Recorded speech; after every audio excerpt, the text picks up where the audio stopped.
Welcome to the Iowa Chief Elected Officials Training Module Number 3, Local Workforce Development Board Membership Categories.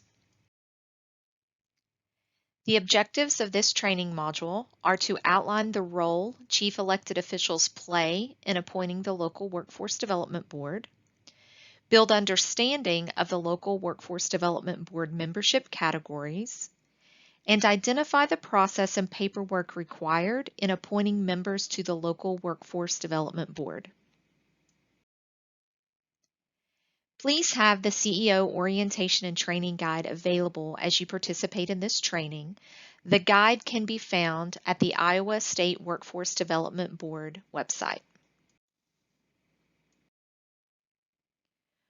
Before we begin the training, I'd like to remind you of a few key terms that you will hear throughout the training. WIOA is the Workforce Innovation and Opportunity Act. CEO is Chief Elected Official. CLEO or CLEO is Chief Lead Elected Official.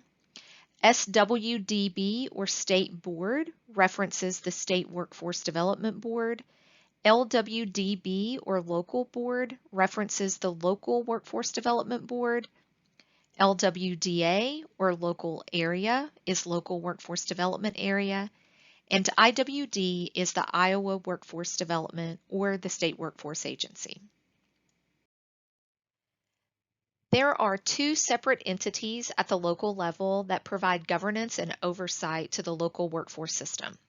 The two entities are the group of Chief Elected Officials and the Local Workforce Development Board. The Chief Elected Officials have the responsibility per the Workforce Innovation and Opportunity Act to appoint the Local Workforce Development Board. Let's take a look at the role of the Chief Elected Officials in this process. The CLEO, or Chief Lead Elected Official, on behalf of the other Chief Elected Officials, will appoint the Local Workforce Development Board. The law is very clear that there must be an established nomination process for Local Workforce Development Board appointments. The Chief Elected Officials in their 28E or Shared Liability Agreement should have outlined the nomination process that they will use to appoint the members to the Local Workforce Development Board. Additionally, the CLEO, again working on behalf of the Chief Elected Officials, is responsible to ensure that the Local Workforce Development Board that is appointed is compliant with federal law, regulations, and state policy. The purpose of today's training is to review the membership criteria of the Local Workforce Development Board to assist Chief Elected Officials and Chief Lead Elected Officials in the board appointment as well as the board nomination process.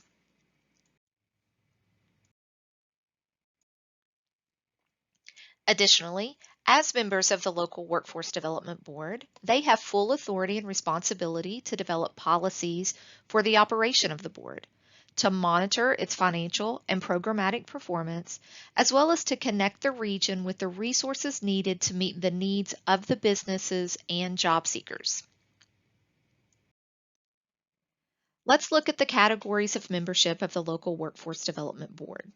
The law is clear that there are 4 categories of membership: business, workforce, education and training, and government. Within those 4 categories, we will look at the required seats per the law, and then we will also talk about optional seats on the board. As Chief Elected Officials, you all make the decision about the size of the board and about those optional seats.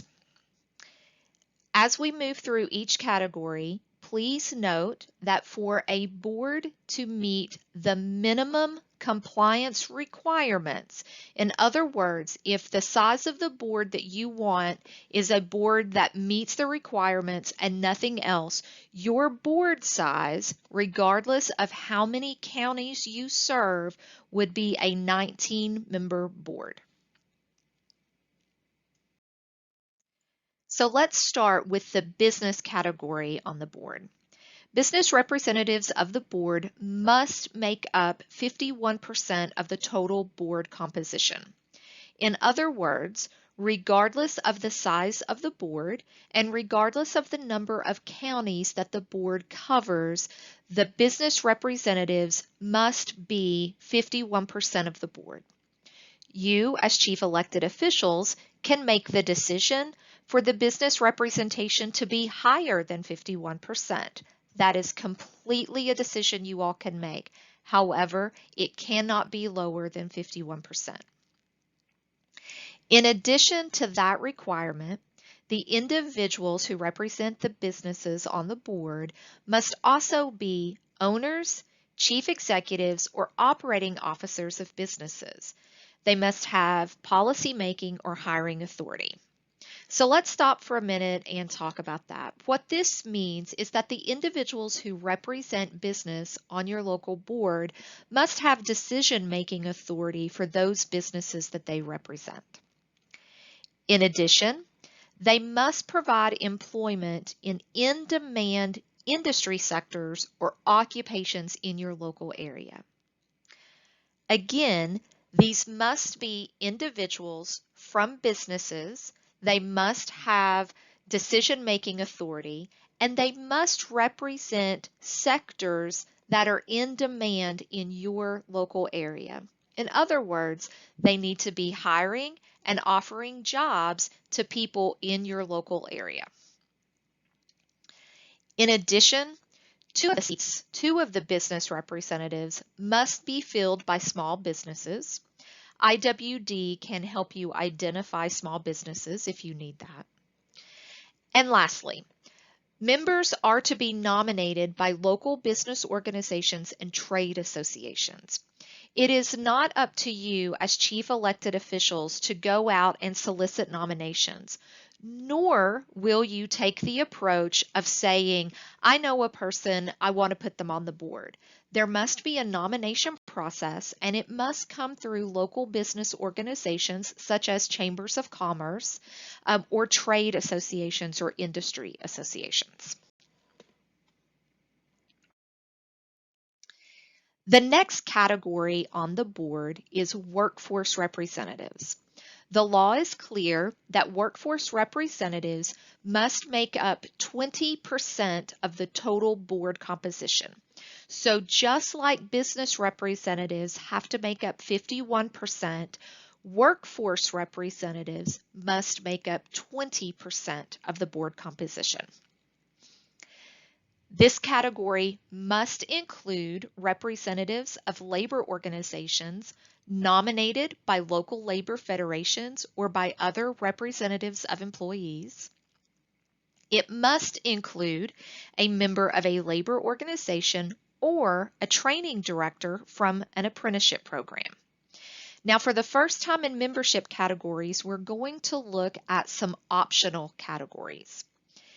Workforce representation may include a member of a community-based organization with expertise in working with veterans or individuals with disabilities. And workforce representatives may include a member of an organization with expertise in serving eligible youth or out-of-school youth. What it means by eligible youth is individuals who would be eligible for the WIOA Title I youth programs. The next membership category is education and training representatives. You must include a representative of adult education.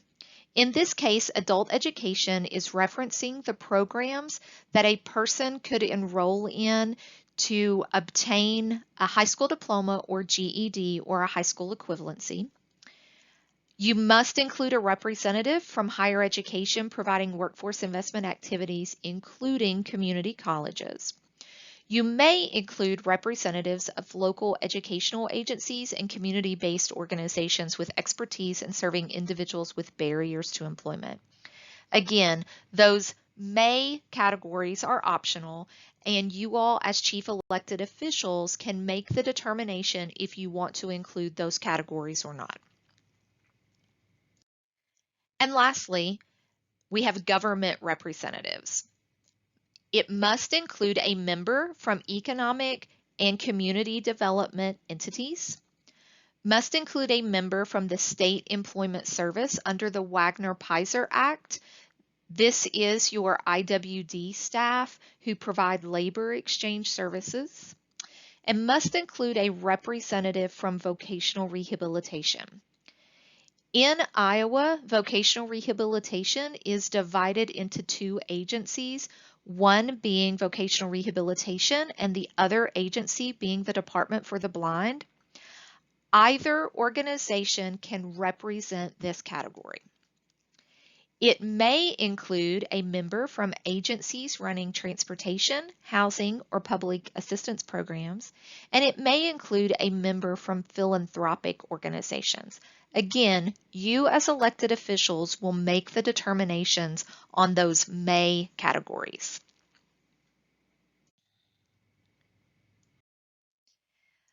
Let's look at how local workforce development board members are to be nominated. Business representatives must be nominated by local business organizations such as chambers of commerce or business trade associations.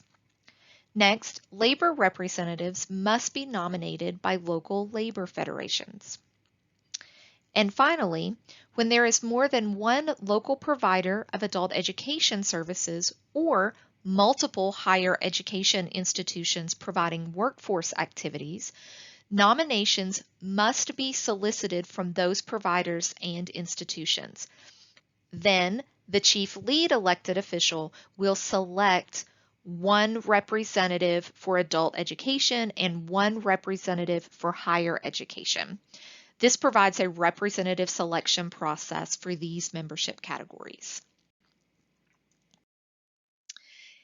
In addition to the Workforce Innovation and Opportunity Act requirements for membership that we just reviewed, there is an additional requirement in Iowa that you must be aware of.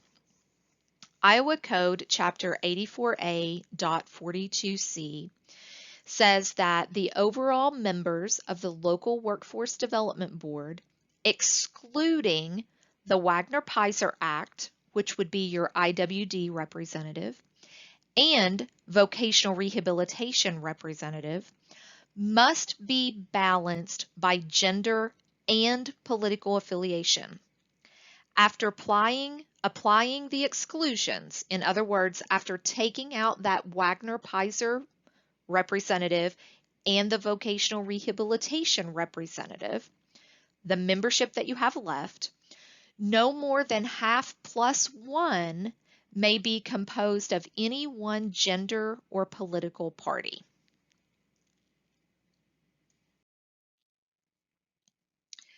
We want to take a look at the minimum allowable seats that must be filled on a local board in order for that board to be compliant. And here they are. With business, you must have 10 seats, workforce 4, employment and training 2, government 3. This brings your total board to 19 seats. Now, as the chief elected officials, you all determine the size of the board. For the local workforce development board to be compliant, it cannot have less than these 19 members. Keep in mind that for any seat that you add to the board that is not business, you're most likely going to have to add a business seat, and you may even have to add a workforce seat. As you will recall, both of those categories have percentage requirements. The business representation must be 51% of the total board, and the workforce representation must be 20%. So based on the minimum size board of 19, let's take a look at what those percentages look like. Based on the 19, your business representation is 53% of the board. Remember, the requirement is 51%, so you've barely made that, but you have made it and it is compliant. The workforce representation at 4 is 21% of the board's membership. Again, the minimum is 20. So you've barely made that, but you have made it, and therefore it would be compliant.